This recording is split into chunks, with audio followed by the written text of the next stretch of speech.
Hello students, നമസ്കാരം. നമ്മൾ അടുത്ത ദിവസം സ്റ്റാർട്ട് ചെയ്യാൻ പോകുന്ന CMA paper number 6 financial accounting സബ്ജക്റ്റിന്റെ കുറച്ച് ഗൈഡ് ലൈൻസ് നൽകാൻ വേണ്ടിയുള്ള വീഡിയോ ആണ്. നമ്മുടെ ഈ paper number 6 of financial accounting അടുത്ത ബാച്ചിൽ നമ്മുടെ ക്ലാസ്സിൽ CMA ഫൗണ്ടേഷൻ ക്വാളിഫൈ ചെയ്ത് അല്ലെങ്കിൽ CMA കാറ്റ് എക്സാം ക്വാളിഫൈ ചെയ്ത കുട്ടികളുണ്ട്.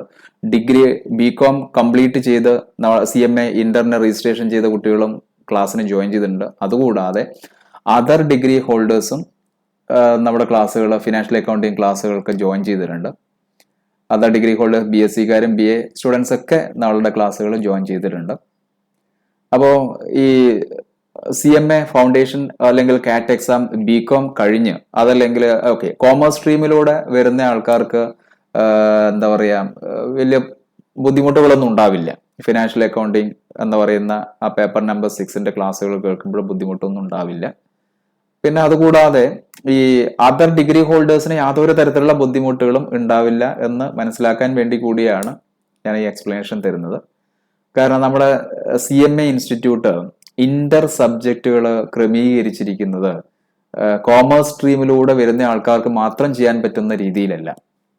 CMA ഫൗണ്ടേഷൻ അതേപോലെ കാറ്റ് എക്സാം ഒക്കെ എഴുതിയിട്ട് അല്ലെങ്കിൽ BCom ഒക്കെ കഴിഞ്ഞതിന് ശേഷം ജോയിൻ ചെയ്യുന്നവർക്ക് കോമേഴ്സ് സ്ട്രീമായിട്ട് നല്ല പരിചയം ഉണ്ടെങ്കിൽ പോലും അതർ ഡിഗ്രി ഹോൾഡേഴ്സിന് പോലും ഈസി ആയിട്ട് ചെയ്യാൻ പറ്റുന്ന രീതിയിൽ തന്നെയാണ് ഇന്ററിന്റെ സബ്ജക്റ്റുകൾ ക്രമീകരിച്ചിരിക്കുന്നത്. ഇപ്പോൾ for example paper number 6 fundamentals of accounting ആണ്.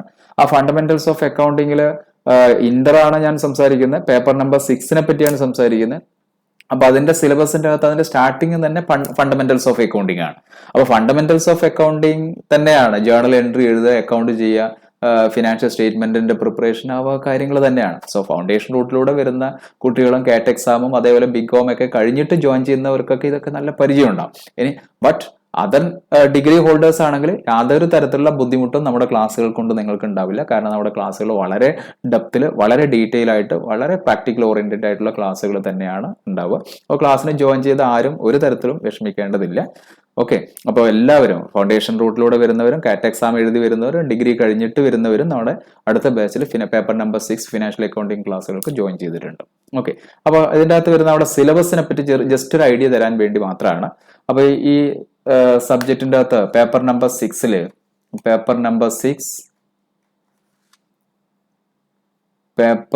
6 നമ്മുടെ കണ്ടന്റുകൾ ഒരു 9 മോഡ്യൂളുകളായിട്ട് ഡിവൈഡ് ചെയ്തിട്ടുണ്ട്. 9 മോഡ്യൂളുകളാണ്. അതിൽ മോഡ്യൂൾ നമ്പർ 1 അക്കൗണ്ടിങ്ങിന്റെ ഫണ്ടമെന്റൽസ് തന്നെയാണ്. ഫണ്ടമെന്റൽസ് എന്ന് പറയുമ്പോൾ ജേർണൽ എൻട്രി എഴുതുക, ലെഡ്ജർ അക്കൗണ്ടുകളുടെ പ്രിപ്പറേഷൻ, ട്രയൽ ബാലൻസിന്റെ പ്രിപ്പറേഷൻ, അതുകൂടാതെ റെക്ടിഫിക്കേഷൻ ഓഫ് എറേഴ്സ്, ഡിപ്രീസിയേഷൻ, അവ കാര്യങ്ങൾ ഫണ്ടമെന്റൽസിൽ വരുന്ന കണ്ടന്റുകൾ തന്നെയാണുള്ളത്. അത് ഫൗണ്ടേഷൻ റൂട്ടിലൂടെ വരുന്ന കുട്ടികൾ ഓൾറെഡി പഠിച്ചിട്ടുണ്ടാകും, കാറ്റ് എക്സാമുകൾക്കും പഠിച്ചിട്ടുണ്ടാകും, degree means commerce degree holders ആണെങ്കിൽ സ്വാഭാവികമായിട്ട് ഇതൊക്കെ പഠിച്ചിട്ടുണ്ട്. എങ്കിൽ പോലും വളരെ ഡെപ്തിലുള്ള പ്രാക്ടിക്കൽ ഓറിയന്റഡ് ക്ലാസ്സുകൾ തന്നെ നമ്മുടെ ക്ലാസ് ആയിട്ട് തന്നെ നിങ്ങൾക്ക് എന്തായാലും കിട്ടും. ഫണ്ടമെന്റൽസ് ഓഫ് അക്കൗണ്ടൻസി ഫണ്ടമെന്റൽ ടോപ്പിക്കിന്റെ അകത്തുനിന്നും അതിന്റെ വെയിറ്റേജ് 15% ആണ്. അപ്പൊ അതിന്റെ അകത്തുനിന്നും ഇന്റർ ലെവലിലുള്ള അക്കൗണ്ടൻസി എക്സാമിന് ക്വസ്റ്റ്യൻസ് ഉണ്ടാവും എന്നുള്ളതാണ്. അടുത്ത module number 2 bills of exchange, consignment and joint ventures accounting for special transactions ആണ്. Bill of exchange, consignment, joint venture, അതിന് ഇൻസ്റ്റിറ്റ്യൂട്ട് വെയിറ്റേജ് കൊടുത്തിരിക്കുന്നത് 10% ആണ്. അടുത്ത module number 3 preparation of final accounts of commercial organisations, sole trading commercial ഓർഗനൈസേഷൻസിന്റെ trading account, P&L account, balance ഷീറ്റും, അതുകൂടാതെ not for profit making ഓർഗനൈസേഷന്റെ final അക്കൗണ്ട്സും, പിന്നെ അക്കൗണ്ട്സ് ഫ്രം ഇൻകംപ്ലീറ്റ് ഇൻഫോർമേഷൻസിന്റെ അകത്ത് ട്രേഡിംഗ് അക്കൗണ്ടും P&L അക്കൗണ്ടും ബാലൻസ് ഷീറ്റും പ്രിപ്പയർ ചെയ്യുന്നതൊക്കെ മോഡ്യൂൾ നമ്പർ 3 അപ്പൊ ഇതൊക്കെ ആക്ച്വലി ഫണ്ടമെന്റൽസിൽ വരുന്ന കാര്യങ്ങൾ തന്നെയാണ്. അപ്പോൾ മോഡ്യൂൾ നമ്പർ 1 അക്കൗണ്ടിങ്ങിന്റെ ഫണ്ടമെന്റൽസും, module number 2 bill of exchange, consignment, joint venture, module number 3 വരുന്ന preparation of final accounts of commercial organisations, not for profit making organisations and accounts from incomplete informations ആണ്. സോ അതിന് weightage കൊടുത്തിരിക്കുന്നത്, institute weightage കൊടുത്തിരിക്കുന്നത് 20% ആണ്. അടുത്ത partnership സ്ഥാപനങ്ങളുടെ accounting ആണ്. Section D അതേപോലെ മോഡ്യൂൾ നമ്പർ 4 പാർട്ട്ണർഷിപ്പ് അക്കൗണ്ട്സ് ആണ്. അതിൽ admission of partners, retirement, death of the partners, dissolution of partnership firm, sale of partnership firm, amalgamation of partnership firm, ഇതൊക്കെ കൂടിച്ചേർന്നതാണ്. സോ അതുകൊണ്ടാണ് കൂടുതൽ വെയിറ്റേജ് വരുന്നത്. 20% വെയിറ്റേജ് ഉണ്ട്. പാർട്ട്ണർഷിപ്പ് അക്കൗണ്ടിങ് ആണ്. അടുത്ത module number 5 accounting for leases ആണ്, ലീസ് അക്കൗണ്ടിങ്. അതേപോലെ branch accounting, departmental final accounts, then insurance claims for loss of stock and loss of profit, hire purchase and instalment sales transaction. So അതിന് 15% ആണ് weightage ഉള്ളത്. പിന്നെ last module accounting standards, module number 9 accounting സ്റ്റാൻഡേർഡ്സിന് weightage 20% ആണ്. എല്ലാ accounting സ്റ്റാൻഡേർഡുകളും വേണമെന്നല്ല, കുറച്ചെണ്ണം accounting സ്റ്റാൻഡേർഡുകൾ. അപ്പൊ ഇങ്ങനെയാണ് നമ്മുടെ സിലബസ് ക്രമീകരിച്ചത്. അപ്പോൾ ഞാൻ പറഞ്ഞു വരുന്നത് CMA Inter paper number 6 financial accounting ആണ് നമ്മുടെ സബ്ജക്ട്. അപ്പൊ അതിന്റെ അകത്ത് അതിന്റെ സ്റ്റാർട്ടിങ് തന്നെ ജേണൽ എൻട്രി എഴുതാൻ പഠിക്കലും അക്കൗണ്ടിന്റെ പ്രിപ്പറേഷൻ, ട്രയൽ ബാലൻസ് ഫണ്ടമെന്റൽസ് തന്നെയാണ്. അപ്പൊ നോൺ കോമേഴ്സ് സ്ട്രീമിലൂടെ വരുന്നവർക്ക് യാതൊരു തരത്തിലുള്ള ബുദ്ധിമുട്ടും ഉണ്ടാവില്ല. കാരണം നല്ല ബേസ് ഏത് മോഡ്യൂളിന്റെ അകത്ത് തന്നെ കിട്ടും. മോഡ്യൂൾ നമ്പർ 1 ഫണ്ടമെന്റൽസ് ഓഫ് അക്കൗണ്ടിങ്സിന്റെ തന്നെ കിട്ടും. ഓക്കെ, അപ്പൊ അതിന്റെ ഡീറ്റെയിൽ ആയിട്ടുള്ള കണ്ടന്റ് എന്ന് പറഞ്ഞാൽ ഇതിന്റെ ഡീറ്റെയിൽഡ് കണ്ടന്റ് ഇപ്പൊ ഞാൻ ഓൾറെഡി സംസാരിച്ചു കഴിഞ്ഞു. സെക്ഷൻ എ അക്കൗണ്ടിങ് ഫണ്ടമെന്റൽസിലെ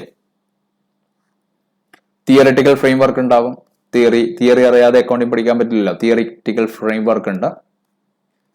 പിന്നെ journal, ledger, trial balance, special journal, cash book, പിന്നെ ബാങ്ക് റീകൺസിലിയേഷൻ സ്റ്റേറ്റ്മെന്റ്, ഇതൊക്കെ ഫണ്ടമെന്റൽസിൽ ഫൗണ്ടേഷൻ റൂട്ടിലൂടെയും കാറ്റ് എക്സാം ഒക്കെ എഴുതി വരുന്നവർക്ക് ഇതൊക്കെ ഓൾറെഡി അറിയുന്നതാണ്. എങ്കിൽ പോലും നമ്മുടെ ഇന്റർ ഫണ്ടമെന്റൽ മീൻസ് ഫിനാൻഷ്യൽ അക്കൗണ്ടിങ്ങിന്റെ അകത്ത് ഉണ്ട് എന്ന് പറഞ്ഞു കഴിഞ്ഞാൽ സ്വാഭാവികമായിട്ടും എക്സാമിന് ക്വസ്റ്റ്യൻസ് വരും. അതിന്റെ വെയിറ്റേജ് അടക്കം ഇൻസ്റ്റിറ്റ്യൂട്ട് സെറ്റ് ചെയ്തിട്ടുണ്ടല്ലോ. ട്രയൽ ബാലൻസ്, പിന്നെ rectification of errors, depreciation, adjusting entries, closing entries, transfer entries, ഇതൊക്കെ ഫണ്ടമെന്റൽസിൽ വരുന്നതാണ്. അപ്പൊ ഈ കാര്യങ്ങളൊക്കെ വളരെ വിശദമായിട്ട് ക്ലാസ്സുകൾ തരും. പിന്നെ സ്പെഷ്യൽ ട്രാൻസാക്ഷൻസ് ഓൾറെഡി നമ്മൾ സംസാരിച്ചു. Accounting for bill of exchange, accounting for consignment, accounting for joint venture. അടുത്ത preparation of financial statements, commercial ഓർഗനൈസേഷന്റെ പ്രോഫിറ്റ് ഉണ്ടാക്കണം എന്നുള്ള ഉദ്ദേശത്തിലുള്ള സോൾ ട്രേഡിംഗ് സ്ഥാപനങ്ങളുടെയും പാർട്ട്ണർഷിപ്പ് സ്ഥാപനങ്ങളുടെയും trading account, P&L account, manufacturing account and balance sheet. Not for profit making ഓർഗനൈസേഷന്റെ financial സ്റ്റേറ്റ്മെന്റ്സിന്റെയും preparation വേണം. അതുകൂടാതെ അക്കൗണ്ട്സ് ഫ്രം ഇൻകംപ്ലീറ്റ് ഇൻഫോർമേഷൻസ്. അടുത്ത ഞാൻ പറഞ്ഞു ഏറ്റവും കൂടുതൽ വെയിറ്റേജ് ഒക്കെ കാണുന്ന പാർട്ട്ണർഷിപ്പ് അക്കൗണ്ടിങ്ങിനാണ്. Partnership section T partnership accounting, module number 4 admission of partners, retirement of partners, death of the partner, JLP, dissolution, amalgamation, conversion and accounting of limited liability partnership. അപ്പൊ content പാർട്ട്ണർഷിപ്പിന്റെ അകത്തുള്ള കണ്ടന്റ് കമ്പാരിറ്റീവ്ലി കൂടുതലാണ്. അതുകൊണ്ടാണ് weightage 20% വരുന്നത്. അടുത്ത section ഈ accounting for lease accounting ആണ്. Accounting for branches and including departmental final accounts, insurance claim for loss of stock and loss of profit, then hire purchase and installment sales transactions. അടുത്ത section എഫിലെ accounting standards ആണ്. ഒരുപാട് accounting സ്റ്റാൻഡേർഡുകളൊന്നും financial accounting paper number 6 ഇല്ല. അതിന്റെ framework വേണം, introduction വേണം. Then accounting standard number 1, accounting standard number 10, accounting standard number 11, accounting standard number 12, accounting standard number 16 and accounting standard number 22. ഇത്രയും സ്റ്റാൻഡേർഡുകളെ വേണ്ടു. എല്ലാ സ്റ്റാൻഡേർഡ് 27 അക്കൗണ്ടിങ് സ്റ്റാൻഡേർഡുകളുള്ളത് കുറച്ചെണ്ണം സ്റ്റാൻഡേർഡുകൾ മാത്രമാണ് നമുക്ക് ആവശ്യമുള്ളൂ. അപ്പൊ ഇങ്ങനെയാണ് പേപ്പർ നമ്പർ 6 ഫിനാൻഷ്യൽ അക്കൗണ്ടിങ്ങിന്റെ സ്ട്രക്ചർ ക്രിയേറ്റ് ചെയ്തിരിക്കുന്നത്. ഞാൻ ഒന്നുകൂടി റിപ്പീറ്റ് ചെയ്യുന്നു, ഗ്രാസ് റൂട്ട് ലെവലിൽ തന്നെയുള്ള കണ്ടന്റുകൾ തന്നെയാണ് ഇന്റർമീഡിയറ്റ് ആയിട്ട് പോലും ഫിനാൻഷ്യൽ അക്കൗണ്ടിങ്ങിൽ ഇൻസ്റ്റിറ്റ്യൂട്ട് ഉൾപ്പെടുത്തിയിരിക്കുന്നത്. ഓക്കെ, അപ്പൊ ബേസിക് ലെവൽ ക്വസ്റ്റ്യൻ അടക്കം തന്നെ നമ്മുടെ എക്സാമിന് നമുക്ക് പ്രതീക്ഷിക്കാവുന്നതാണ്. ബേസിക് ലെവൽ ക്വസ്റ്റ്യൻസ് തന്നെ എൻട്രി എഴുതാനും ഉള്ള രീതിയിലുള്ള വളരെ ബേസിക് ലെവൽ ക്വസ്റ്റ്യൻസ് തന്നെ നമുക്ക് പ്രതീക്ഷിക്കാം. അപ്പൊ നമ്മുടെ ക്ലാസ്സുകൾ എന്തായാലും വളരെ വൈഡായിട്ട് അത്രയും പ്രാക്ടിക്കൽ ഓറിയന്റഡ് ആയിട്ട് തന്നെയാണ് നിങ്ങൾക്ക് എല്ലാവർക്കും കിട്ടുക. ഓക്കെ, പിന്നെ എക്സാമിന്റെ പാറ്റേൺ നോക്കുകയാണെങ്കിൽ എക്സാം ക്വസ്റ്റ്യൻ എന്തായാലും വിശദമായിട്ട് നമുക്ക് പിന്നീട് റെഗുലർ ക്ലാസ്സുകളൊക്കെ എടുക്കുന്നതിന്റെ ഇടയിൽ എക്സാമിന്റെ കാര്യങ്ങളൊക്കെ പറയാം. സോ ഫസ്റ്റ് ഒരു 15 ക്വസ്റ്റ്യൻസ് ഉണ്ടാവും. സോ അറൌണ്ട് 120 മാർക്കിന്റെ ക്വസ്റ്റ്യൻസ് എക്സാമിന് ഉണ്ടാവും. ആ 120 മാർക്കിൽ ഫസ്റ്റ് ഒരു 15 ക്വസ്റ്റ്യൻ മൾട്ടിപ്പിൾ ചോയ്സ് ക്വസ്റ്റ്യൻ ആണ്. ഓരോ ക്വസ്റ്റ്യൻ 2 മാർക്ക് വെച്ചിട്ടാണ് തരുന്നത്. അപ്പൊ അറൌണ്ട് 30 മാർക്സ് അവിടെ തന്നെയാണ്. അപ്പൊ മൾട്ടിപ്പിൾ ചോയ്സ് ക്വസ്റ്റ്യൻ ആൻസർ ചെയ്യണമെങ്കിൽ നമുക്ക് നല്ല ബേസിക് ലെവൽ ഡെപ്ത് നോളജ് വേണം. ഡെപ്ത് നോളജ് ഉണ്ടെങ്കിൽ നമുക്ക് മൾട്ടിപ്പിൾ ചോയ്സ് ക്വസ്റ്റനൊക്കെ ഈസി ആയിട്ട് നമുക്ക് ആൻസർ ചെയ്യാൻ പറ്റും. So 15 question multiple choice question ആണ്, ഒരെണ്ണത്തിന് 2 മാർക്ക് വെച്ചിട്ട്. സോ മാക്സിമം 30 മാർക്ക് നമുക്ക് സ്കോർ ചെയ്യാൻ പറ്റും. പിന്നീട് 70 മാർക്കിനെ അറ്റൻഡ് ചെയ്യണം. ആ 70 മാർക്ക് ചിലപ്പോൾ 10 മാർക്കിന്റെ ക്വസ്റ്റ്യൻ, കുറച്ച് കോംപ്രിഹെൻസീവ് ടൈപ്പ് ക്വസ്റ്റ്യൻസ് ആണ് ഉണ്ടാവുക. ഓക്കെ, അപ്പോൾ നമുക്ക് നമ്മുടെ ക്ലാസ്സുകളിൽ സ്റ്റഡി മെറ്റീരിയൽ വളരെ കൃത്യമായിട്ട് സ്റ്റഡി മെറ്റീരിയലിന്റെ അകത്തുള്ള ഈച്ച് ആൻഡ് എവരി കണ്ടന്റ് നമ്മൾ എന്തായാലും ഫോളോ ചെയ്യുന്നുണ്ട്. അതുകൂടാതെ ഈ CMA എക്സാം, ഫിനാൻഷ്യൽ അക്കൗണ്ടിങ് എക്സാമിന് പ്രീവിയസ് ഇയറുകളിൽ ചോദിച്ച ക്വസ്റ്റ്യൻസിന്റെ അകത്ത്, എക്സാമിന് ചോദിച്ച ക്വസ്റ്റ്യൻസ് നമ്മൾ വർക്കൗട്ട് ചെയ്യും. അതുകൂടാതെ ഇൻസ്റ്റിറ്റ്യൂട്ടിന്റെ സൈറ്റിൽ തന്നെ വർക്ക് ബുക്ക് ഉണ്ട്. ആ വർക്ക് ബുക്കിന്റെ അകത്തും ഇൻസ്റ്റിറ്റ്യൂട്ട് കുറെ ക്വസ്റ്റ്യൻസ് ഒക്കെ സെറ്റ് ചെയ്തിട്ടുണ്ട്. അതും നമ്മൾ എങ്ങനെയാണ് ആൻസർ ചെയ്യേണ്ടത് എന്നുള്ള കാര്യങ്ങൾ ഉണ്ടാവും. പിന്നെ MCQ ഞാൻ പറഞ്ഞില്ല, ഫസ്റ്റ് 15 ക്വസ്റ്റ്യൻസ് MCQ ടൈപ്പ് ആണ്, അതിന് 2 മാർക്ക് വെച്ചിട്ട്. അപ്പോൾ ടൈം മാനേജ്മെന്റ് പ്രോബ്ലംസ് ഒന്നും നമുക്ക് ഉണ്ടാവില്ല, കാരണം 30 മാർക്ക് തന്നെ വളരെ കുറഞ്ഞ സമയം കൊണ്ട് നമുക്ക് ഈസി ആയിട്ട് ആൻസർ ചെയ്യാൻ പറ്റും. അതുകൂടാതെ MCQ ബുക്ക് തന്നെയുണ്ട് പ്രാക്ടീസ് ചെയ്യാൻ വേണ്ടി. പിന്നെ മോഡൽ ക്വസ്റ്റ്യൻ പേപ്പേഴ്സും ഇൻസ്റ്റിറ്റ്യൂട്ട് സെറ്റ് ചെയ്തിട്ടുണ്ട്. അപ്പൊ ഈ കാര്യങ്ങൾ മുഴുവൻ ഇൻസ്റ്റിറ്റ്യൂട്ടിന്റെ സൈറ്റിൽ വരുന്ന എല്ലാ കാര്യങ്ങളും നമുക്ക് ഫോളോ ചെയ്തുകൊണ്ടാണ് നമ്മൾ ക്ലാസ്സുകൾ മുന്നോട്ട് കൊണ്ടുപോകുക. ഓക്കെ, മറ്റുള്ള റെഫറൻസ് ബുക്കുകളൊന്നും ഫോളോ ചെയ്യാതെ തന്നെ നമുക്ക് ഈ കാര്യങ്ങൾ ഫോളോ ചെയ്താൽ തന്നെ നല്ല മാർക്ക് സ്കോർ ചെയ്യാൻ പറ്റും ഫിനാൻഷ്യൽ അക്കൗണ്ടിങ്ങിൽ എന്നാണ് നിങ്ങൾ മനസ്സിലാക്കേണ്ടത്. ഓക്കെ, അപ്പോൾ നമ്മുടെ ക്ലാസ്സുകൾ നമുക്ക് അടുത്ത ദിവസം നമ്മൾ സ്റ്റാർട്ട് ചെയ്യും. സോ വളരെ ചുരുക്കിയിട്ടുള്ള കുറച്ച് ഇൻഫോർമേഷൻസ് മാത്രമാണ് നിങ്ങൾക്ക് തന്നത്. എല്ലാവർക്കും കാര്യങ്ങളൊക്കെ മനസ്സിലായി കാണുമെന്ന് പ്രതീക്ഷിക്കുന്നു. Okay, thank you.